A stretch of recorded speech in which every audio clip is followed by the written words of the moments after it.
47। उपसंहार। जॉर्ज ने मैडम डिथो से इलाइजा के संबंध में जो बातें की थीं, उन्हें सुनकर कासी को निश्चय हो गया कि हो न हो, इलाइजा ही मेरी बेटी है। उसके निश्चय का विशेष कारण था। जॉर्ज ने अपने पिता द्वारा इलाइजा के खरीदे जाने की जो तारीख बताई थी, ठीक उसी तारीख को उसकी कन्या बिकी थी। इस प्रकार दोनों तारीखों के एक मिल जाने से यह अनुमान पक्का हो गया कि मृत शेल्वी साहब ने जिस कन्या को खरीदा था, वह कासी की ही लड़की थी। अब कासी और मैडम डिथो में बड़ी घनिष्ठता हो गई। वे दोनों एक ही साथ कनाडा की ओर चलीं। जब मनुष्य के दिन फिरते हैं तब सारी घटनाएं अनुकूल ही अनुकूल होती जाती हैं। एमहर्स्टबर्ग में पहुंचने पर इनकी एक पादरी से भेंट हुई। कनाडा पहुंचने पर जॉर्ज और इलाइजा ने उन्हीं के यहाँ एक रात बिताई थी। इससे पादरी साहब उन्हें अच्छी तरह जानते थे। उन्हें इन नवागत महिलाओं का सारा विवरण सुनकर बड़ा अचंभा हुआ और साथ ही बड़ी दया भी आई। वह तुरंत जॉर्ज की खोज के लिए मॉन्ट्रियल नगर जाने को इनके साथ हो लिए। गुलामी की बेड़ी से मुक्त होकर जॉर्ज 5 वर्षों से सानंद स्त्री पुत्र सहित मॉन्ट्रियल नगर में जीवन बिता रहा है। वो एक मशीन बनाने वाले की दुकान पर काम करता है। उसे जो कुछ मिलता है, उतने से उसके दिन बड़े सुख से कट जाते हैं। यहाँ आने पर इलाइजा को एक कन्या और हुई। वह 5 बरस की हो गई है और उसका पुत्र हेरी 11वें वर्ष में पदार्पण कर चुका है। इस समय वह इसी नगर के एक विद्यालय में पढ़ता है। इनका निवास स्थान बड़ा साफ सुथरा है। सामने एक छोटी सी सुंदर फुलवारी है, जिसे देखकर घर के मालिक की सुरुचि का परिचय मिलता है। घर में 3-4 कमरे हैं। उन्हीं में से एक कमरे में बैठा हुआ जॉर्ज पढ़ रहा है। बचपन से ही जॉर्ज को पढ़ने लिखने की बड़ी लगन थी। बहुत सी विघ्न बाधाओं के होते हुए भी उसने पढ़ना लिखना सीख लिया था। जब काम से थोड़ा अवकाश पाता, तत्काल पुस्तक लेकर पढ़ने बैठ जाता। संध्या निकट है। जॉर्ज अपने कमरे में बैठा एक पुस्तक पढ़ रहा है। इलाइजा बगल वाली कोठरी में बैठी चाय तैयार कर रही है। कुछ देर बाद वह बोली, सारे दिन तुमने मेहनत की है, अब थोड़ा आराम कर लो। इधर आओ, कुछ बातचीत करेंगे। इतनी मेहनत करोगे तो तंदुरुस्ती खराब हो जाएगी। इस पर इलाइजा की कन्या ने पिता की गोद में जाकर पुस्तक छीन ली। ये देखकर इलाइजा बोली, वाह, ठीक किया। छोड़ो किताब को, इधर आओ। इसी समय हेरी भी स्कूल से आ गया। जॉर्ज ने उसे देखकर उसके सिर पर हाथ रखते हुए पूछा, बेटा, तुमने ये हिसाब अपने आप लगाया है? हेरी ने कहा, जी हाँ, मैंने स्वयं लगाया है, किसी की भी मदद नहीं ली। जॉर्ज बोला, यही ठीक है। बचपन ही से अपने सहारे खड़ा होना चाहिए। खोटी किस्मत के कारण तुम्हारे बाप को लिखना पढ़ना सीखने की सुविधा नहीं थी, पर तुम्हारे लिए मौका है, इसलिए खूब जी लगाकर पढ़ा लिखा करो। इसी समय जॉर्ज को दरवाजे पर किसी के खटखटाने की आवाज आई। इलाइजा ने जाकर दरवाजा खोला तो देखा, वही एमहर्स्टबर्ग वाले पादरी साहब 3 स्त्रियों को साथ लेकर आए हैं। पादरी साहब इनके एक बड़े उपकारी मित्र थे। उन्होंने निराश्रित अवस्था में इन्हें आश्रय दिया था। इससे इलाइजा उन्हें देखकर बड़ी प्रसन्न हुई और जॉर्ज को बुलाया। पादरी साहब और उनके साथ आई स्त्रियों ने घर में प्रवेश किया। इलाइजा ने सबको बड़े आदर सत्कार से बिठाया। एमहर्स्टबर्ग से चलते समय पादरी साहब ने मैडम डिथो और कासी से कह दिया था कि तुम लोग वहां पहुंचते ही अपना भेद मत खोल देना। उन्होंने मन ही मन एक लंबी चौड़ी भूमिका बांधकर व्याख्यान के ढंग पर जॉर्ज और इलाइजा को इनका परिचय देने का निश्चय कर रखा था। मालूम होता है, वही रास्ते भर इसी बात को सोचते आ रहे थे कि इस विषय में किस ढंग से शुरुआत करेंगे। इसी से जब सब लोग बैठ गए, तब पादरी साहब जेब से रुमाल निकालकर मुंह पोंछते हुए व्याख्यान देने की तैयारी करने लगे। पर मैडम डिथो ने भाषण आरंभ होने के पूर्व ही सब खेल बिगाड़ दिया। जॉर्ज के देखते ही वह उसके गले से लिपट गई और आंसू बहाती हुई बोली, जॉर्ज, क्या तुम मुझे नहीं पहचानते? मैं तुम्हारी बहन एमिली हूँ। कासी अब तक चुप बैठी थी। उसकी भाव भंगिमा से जान पड़ता था कि यदि मैडम डिथो सब खेल न बिगाड़ती, तो वह पूर्व व्यवस्था के अनुसार मौन धारण किए रहने में बाजी मार जाती। पर इसी समय इलाइजा की कन्या वहां आ पहुंची। वह रूप रंग में बिल्कुल इलाइजा जैसी थी। बस इतनी। की उम्र में एलाइजा कासी की गोद से अलग की गई थी। कासी उसे देखते ही पागल की तरह दौड़ी और छाती में दबोचते हुए बोली, बेटी, मैं तेरी माँ हूँ। तू मेरी खोई हुई दौलत है। कासी ने उसी को अपनी संतान समझा। इनकी यूं परिचय देने से एलाइजा और जॉर्ज दोनों को बड़ा विस्मय हुआ। वे चौंक पड़े। उन्हें सब स्वप्न सा जान पड़ने लगा। अंत में हर्ष मिश्रित क्रंदन रुकने पर पादरी साहब फिर खड़े हुए और सारा भेद खोलकर सुनाया। उनकी बातें सुनते समय सबकी आंखों से आंसुओं की धारा बह रही थी। वास्तव में पादरी साहब की उस दिन की कहानी से उनके श्रोताओं का मन ऐसा पिघला था जैसा शायद पहले कभी न पिघला होगा। इसके बाद सब लोग घुटने टेककर बैठे और वो सहृदय पादरी ईश्वर को धन्यवाद देते हुए प्रार्थना करने लगे। उपासना की समाप्ति पर सबने उठकर परस्पर एक दूसरे का आलिंगन किया। वे भी मन ही मन सोच रहे थे कि ईश्वर की महिमा कितनी अनंत है। जॉर्ज और एलाइजा को स्वप्न में भी ऐसे अद्भुत मिलन की आशा न थी, पर ईश्वर ने आज बिना मांगे ही उन्हें ये सुख और शांति देने की कृपा की। कनाडा के एक पादरी के स्मृति पटल पर भगोड़े दास दासियों के ऐसे अद्भुत मिलन की सहस्रों कहानियां अंकित थीं। उसकी पुस्तक पढ़कर पता चलता है कि दास प्रथा पर लिखे हुए उपन्यासों की काल्पनिक घटनाओं की अपेक्षा मनुष्य के प्रकृत जीवन की घटनाएं अधिक आश्चर्यजनक होती हैं। 6 बरस की अवस्था में संतान माता की गोद से बिछुड़ गई है। फिर 3 वर्ष की अवस्था में उसी का अपनी माता के साथ कनाडा की धरती पर मिलन हुआ है। कोई किसी को पहचान नहीं सकता है। कितने ही भगोड़े दासों के जीवन में अद्भुत वीरता और त्याग के दृष्टांत दिख पड़ते हैं। अपनी माताओं और बहनों को दासता के अत्याचार से मुक्त करने के लिए वे अपनी जान पर खेल गए थे। एक दास युवक था। पहले वह यहाँ अकेला भागकर आया, किंतु पीछे से वह अपनी बहन को छुड़ाने के लिए जाकर एक एक करके 3 बार पकड़ा गया। उसने बड़ी बड़ी मुसीबतें और संकट सहे। एक एक बार की कोड़ों की मार से 6 महीने खाट पकड़े रहा, पर तब भी किसी तरह उसने अपना निश्चय न छोड़ा। अंत में 4थी बार की चेष्टा में वह अपनी बहन को छुड़ा ही लाया। क्या ये युवक सच्चा वीर नहीं है? पर अमेरिका के पशु प्रकृति के अंग्रेज उसे चोर समझते थे। न्याय की नज़र से देखा जाए तो ये अर्थलोभी गोरे ही असली चोर हैं। अत्याचार पीड़ित उस युवक का कार्य वास्तव में वीरता का कार्य कहलाने योग्य था।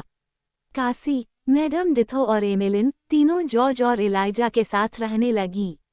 कासी पहले कुछ सनकी सी जान पड़ती थी। वह जब तब आत्मा विस्मृति के कारण एलाइजा की कन्या को छाती से लगाने के लिए इतने जोरों से खींचती कि देखकर सबको आश्चर्य होता था। पर धीरे धीरे उसकी दशा सुधरने लगी। एलाइजा अपनी माता की ये दशा देखकर उसे बाइबल सुनाया करती थी, विशेषत ईश्वर की दया की कथा सुनाती थी। कुछ दिनों बाद कासी का मन धर्म की ओर मुड़ा। उसके हृदय में भक्ति और प्रेम का स्रोत प्रवाहित होने लगा और बहुत थोड़े समय में उसका जीवन अत्यंत पवित्र हो गया। थोड़े समय बाद मैडम डिथो ने जॉर्ज से कहा, भाई, अपने पति के मरने से मैं ही उसके अतुल धन की मालकिन हुई हूँ। तुम अब इस धन को अपनी इच्छानुसार खर्च कर सकते हो। मैं तुम्हारी इच्छा के अनुसार इस धन का सदुपयोग करना चाहती हूँ। ये सुनकर जॉर्ज बोला, एमिली बहन, मेरी खूब पढ़ लिखकर विद्वान होने की बड़ी लालसा है। तुम मेरी शिक्षा का कोई प्रबंध कर दो। इतनी बड़ी उम्र में जॉर्ज की शिक्षा का क्या प्रबंध होना चाहिए? सब लोग इस विषय पर विचार करने लगे। अंत में सबकी यही राय हुई कि सब लोग फ्रांस चलकर रहें और जॉर्ज वहां के किसी विश्वविद्यालय में भर्ती होकर शिक्षा प्राप्त करे। ये बात पक्की हो जाने पर ये सब एमिलिन को साथ लेकर जहाज पर सवार हो फ्रांस को चल पड़े। जहाज का कप्तान बड़ा अच्छा आदमी था। उसने एमिलिन का सदाचार, रूप लावण्य, विनीत भाव और उसके सद्गुणों को देखकर उससे विवाह करने की इच्छा प्रकट की और फ्रांस पहुंचकर उससे विवाह कर लिया। जॉर्ज ने 4 वर्ष तक फ्रांस में रहकर अनेक शास्त्रों का अध्ययन किया, पर किसी राजनीतिक घटना के कारण उन लोगों को फ्रांस छोड़कर फिर कनाडा लौट आना पड़ा। अब जॉर्ज एक सुशिक्षित युवक है। उसके हाथ का लिखा हुआ एक पत्र हम नीचे उद्धृत करते हैं। ये पत्र जॉर्ज ने कार्यक्षेत्र में प्रवेश करने के कुछ ही पहले अपने किसी मित्र को लिखा था। शिक्षा के प्रभाव से उसका हृदय कितना उच्च हो गया था, इस पत्र को पढ़कर उसका अनुमान किया जा सकता है। प्रिय मित्र, मुझे तुम्हारे पत्र में ये पढ़कर बड़ा खेद हुआ कि तुम मुझे गोरों के दल में मिलने का अनुरोध कर रहे हो। तुम कहते हो कि मेरा रंग साफ है और मेरी स्त्री, पुत्र, कुटुंबी कोई भी काले नहीं है, इससे मैं बड़ी आसानी से उनके समाज में मिल सकता हूँ। पर मैं तुम्हें सच कहता हूँ कि इनमें मिलने की मेरी जरा भी इच्छा नहीं है। धनवानों और रईसों पर मेरी तनिक भी श्रद्धा नहीं है। मनुष्य समाज का इनसे कभी उपकार नहीं हो सकता कि अधिकांश मनुष्य तो पशुओं की भांति परिश्रम से पिस पिस कर मरे और कुछ लोग बाबू और रईस बने फिरे तथा चैन की बंसी बजाएं। ऐसे आदमियों से मनुष्य समाज का बड़ा अपकार हो रहा है। जिन मनुष्यों को पशुओं की भांति परिश्रम करना पड़ता है, वे किसी प्रकार का ज्ञान प्राप्त नहीं कर सकते, जिंदगी भर मूर्ख बने रहते हैं। इससे उन्हें धर्म अधर्म का कोई विचार नहीं रहता, वे सदा बुराइयों में फंसे रहते हैं। इन बुराइयों के मूल कारण वे ही लोग हैं जो उनसे इस प्रकार पशुओं की भांति काम लेते हैं। उन लोगों के पाप और दुर्नीति के अवश्यंभावी कुफल से समग्र मानव समाज का अकल्याण होता है। समाज में इतने पाप, दुख, अत्याचार और दरिद्रता के फलने फूलने का क्या कारण है? संसार में सुख शांति क्यों नहीं है? इस विषय पर मैं जितना सोचता हूँ, उतनी ही इन रईसों और धनवानों पर से मेरी श्रद्धा घटती जाती है। बड़े आदमी ही इसके एकमात्र कारण जान पड़ते हैं। अत्याचार से सताए हुए दीन दुखियों पर, मानव समाज के अन्नदाता पार्थिव पद प्रभुत्वहीन गरीब किसानों पर, निर्बल और निस्सहाय अनाथों पर ही अब मेरी श्रद्धा है। तुम मुझे रईस मंडली में मिलाकर शान के साथ जीवन बिताने को कहते हो, पर जरा विचारो तो ये रईस मंडली है क्या? असहायों, निराश्रयों और कंगालों के कठोर परिश्रम की कमाई को घर बैठे मुफ्त में भोग विलास में उड़ाना ही रईसी है या और कुछ? इसी का नाम शायद बड़प्पन है। गरीब दिन रात खून पसीना एक करके जो कुछ कमाए, उसे मैं छल कपट से हड़प लूं और मेरे पास जो कुछ है, उसमें से किसी को कानी कौड़ी तक न दूं। मैं विद्वान हूँ, पर उन दुर्बलों को उनके कठोर परिश्रम की कमाई के बदले में अपनी विद्या का एक कण भी न दूं। ऐसे ही आचरणों को भिन्न भिन्न जाति के लोग रईसाना व्यवहार करते हैं। पर तुम ही कहो, क्या ऐसे रईसी जीवन से मुझे सुख मिल सकता है? ऐसा बड़प्पन लेकर क्या कोई कभी संसार से पाप, ताप, अत्याचार और दरिद्रता का मूलोच्छेद कर सकता है? कभी नहीं। बल्कि जो कोई इस रईस मंडली में शामिल होगा, उसको समाज में प्रचलित पापों, अत्याचारों और निष्ठुरताओं का पक्ष लेना पड़ेगा। मैं मानता हूँ कि इस संसार में सब लोग कभी बराबर नहीं हो सकते, सबकी दशा समान नहीं हो सकती, और मैं ये भी मानता हूँ कि सामाजिक वंचनाओं के कारण लोगों की गिरी दशा में कभी सुधार नहीं होगा, वैषम्य बना रहेगा। इससे हमारे लिए ये कदापि उचित नहीं है कि किसी दूसरे का हाथ काटकर उसमें और अपने में भेद उत्पन्न कर लें। कहो, मेरी क्या दशा थी? मैं केवल दासी के पेट से पैदा होने के कारण ही देश में प्रचलित कानून के द्वारा हर व्यक्ति को प्राप्त स्वाभाविक अधिकारों से वंचित रखा गया। भला ऐसे व्यवहार द्वारा मनुष्य समाज में परस्पर द्वेष उत्पन्न होने के अतिरिक्त और क्या हो सकता है? अपने पितृकुल की ऊंची जाति से मेरी तनिक भी सहानुभूति नहीं है। उच्च जाति वालों ने मुझे कभी किसी घोड़े या कुत्ते से अधिक नहीं समझा। केवल मेरी माता ही थी जिसकी निगाह में मैं मनुष्य की संतान था। बचपन में जब से मेरा उस स्नेहमयी जननी से वियोग हुआ, तब से आज तक मेरी उससे भेंट नहीं हुई। वो मुझे प्राणों से भी अधिक प्यार करती थी। उसने कैसे कैसे कष्ट और दुख भोगे, मैंने लड़कपन में कैसे कैसे अत्याचार सहे और कष्ट उठाए, मेरी स्त्री ने बच्चे को बचाने के लिए किस तरह नदी पार की और किस वीरता से नाना प्रकार के दुख, खून और यंत्रणाओं का सामना किया, इस सब को जब मैं याद करता हूँ तो मेरा मन बेचैन हो जाता है। पर जिन लोगों ने हमें इतना सताया, इतने दुख दिए, उनके विरुद्ध मैं अपने हृदय में किसी प्रकार का द्वेष नहीं रखता, बल्कि ईश्वर से उनके भी कल्याण की प्रार्थना करता हूँ। मेरी माता अफ्रीकावासिनी थी, इससे अफ्रीका मेरी मातृभूमि है। उन पराधीन, अत्याचार पीड़ित अफ्रीकावासियों की उन्नति के निमित्त ही मैं अपने जीवन को लगाऊंगा। देश हित व्रत धारण करके प्राणपण से बलवानों के अत्याचारों से निर्बलों की रक्षा करने का यत्न करूंगा। तुम मुझे धर्म प्रचारक का व्रत लेने के राय देते हो, और मैं भी समझता हूँ कि धार्मिक हुए बिना कभी मनुष्य की उन्नति नहीं हो सकती, लेकिन क्या इन अपढ़ और गंवारों को सहज ही धर्म मार्ग पर लाया जा सकता है? अत्याचार पीड़ित जाति कभी सत्य धर्म का मर्म नहीं समझ सकती। उसकी अंतरात्मा जड़ होती है।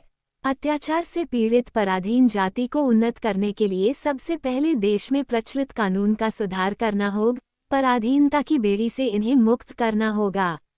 तब जाकर इनका कुछ भला हो सकेगा।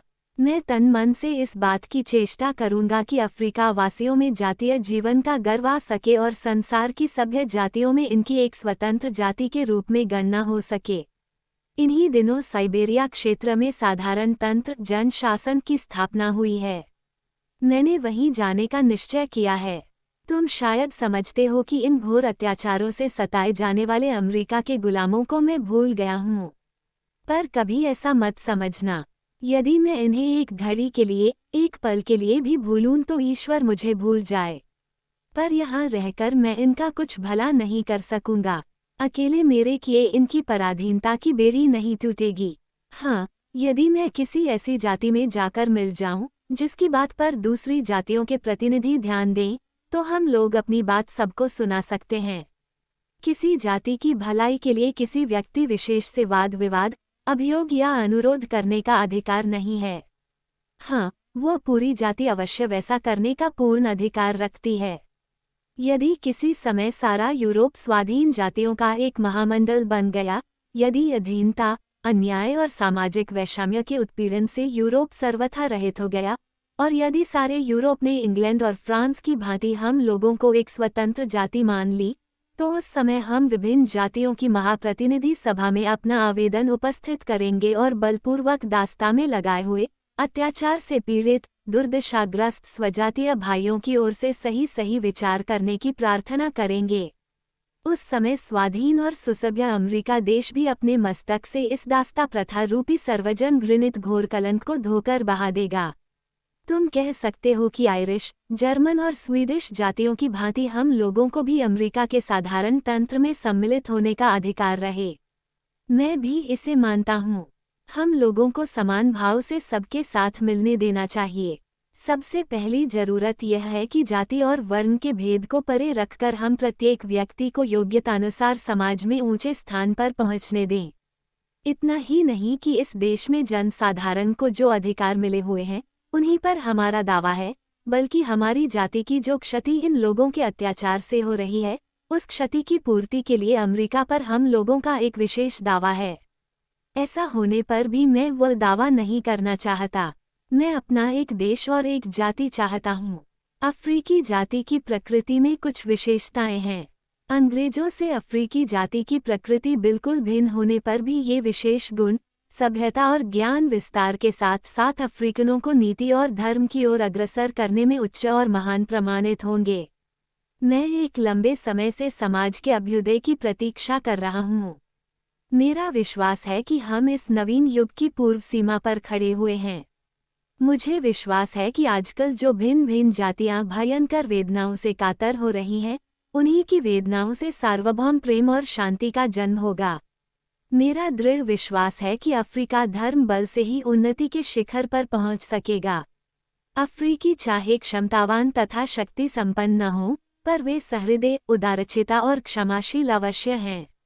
जिन्हें अत्याचार की धधकती हुई आग में चलना पड़ता है, उनके हृदय यदि स्वर्गीय प्रेम और क्षमा के गुणों से पूर्ण न हो तो उनके हृदय की अग्नि को शांत करने के लिए और उपाय ही क्या है? अंत में यही प्रेम और क्षमा उन्हें विजयी बनाएंगे। अफ्रीका महाद्वीप में प्रेम और क्षमा के मानवीय धर्म का प्रचार करना ही हम लोगों का जीवन व्रत होगा। मैं स्वयं इस विषय में कमजोरियों का शिकार हूँ। मेरी नस नस में आधा खून गर्म अंग्रेज खून है, पर मेरे सामने सदा एक मधुर भाषिणी धर्म उपदेशिका विद्यमान रहती है। यह मेरी सुंदर स्त्री है। भटकने पर यह मुझे कर्तव्य के मार्ग का ज्ञान कराती है। हम लोगों के जातीय उद्देश्य एवं जीवन के लक्ष्य को हमेशा निगाह के सामने जीता जागता रखती है। देश हित की इच्छा से, धर्म शिक्षा की कामना से मैं अपने प्रियतम स्वदेश अफ्रीका को जा रहा हूँ। तुम कहो कि मैं कल्पना के घोड़े पर सवार हूँ। कदाचित तुम कह सकते हो कि मैं जिस काम में हाथ डाल रहा हूँ उस पर मैंने पूरी तरह विचार नहीं किया है, पर मैंने खूब सोच विचार कर रखा है लाभ हानि का हिसाब लगाकर देख चुका हूँ। मैं काव्यों में वर्णित स्वर्गधाम की कल्पना करके लाइबेरिया नहीं जा रहा हूँ। मैं कर्म क्षेत्र में डटकर परिश्रम करने का संकल्प करके वहां जा रहा हूँ। आशा है स्वदेश के लिए परिश्रम करने से मैं कभी मुंह नहीं मोड़ूंगा। हजारों विघ्न बाधाओं के आने पर भी कर्म क्षेत्र में डटा रहूंगा और जब तक मेरे शरीर में दम है देश के लिए काम करता जाऊंगा। मेरे संकल्प के संबंध में तुम चाहे जो कुछ सोचो, पर मेरे हृदय पर अविश्वास मत करना। याद रखना कि मैं चाहे कुछ भी काम क्यों ना करूं, अपनी जाति की मंगल कामना को ही हृदय में धारण करके उस काम में लगूंगा। तुम्हारा जॉर्ज हैरिस। इसके कुछ सप्ताह के बाद जॉर्ज अपने पुत्र तथा घर के दूसरे लोगों के साथ अफ्रीका चला गया। मिस अफिलिया और टप्सी को छोड़कर उपन्यास में आए हुए नामों में से अब हमें और किसी के बारे में कुछ नहीं कहना है। मिस अफिलिया टप्सी को अपने साथ वारमांड ले गई। पहले अफिलिया के पिता के घर के लोग टप्सी को देखकर बहुत विस्मित हुए और चिढ़े भी, पर मिस अफिलिया किसी तरह अपने कर्तव्य से हटने वाली नहीं थी। उसके अपूर्व स्नेह और प्रयत्न से दास बालिका थोड़े ही दिनों में सबकी स्नेह पात्र बन गई। बड़ी होने पर टप्सी अपनी खुशी से ईसाई हो गई। उसकी तीक्ष्ण बुद्धि, कर्मठता और धर्म के प्रति उत्साह देखकर कुछ मित्रों ने उसे अफ्रीका जाकर धर्म प्रचार करने की सलाह दी। पाठक ये सुनकर सुखी होंगे कि मैडम डिथो की खोज से कासी के पुत्र का भी पता लग गया। ये वीर युवक माता के पलायन के बहुत पूर्व कनाडा भाग आया था। यहाँ आकर दास प्रथा के विरोधी, अनाथों के बंधु अनेक सहृदय व्यक्तियों की सहायता से उसने अच्छी शिक्षा पाई थी। जब उसे मालूम हुआ कि उसकी माता और बहन अफ्रीका जा रही हैं, तब वह भी अफ्रीका की ओर चल दिया।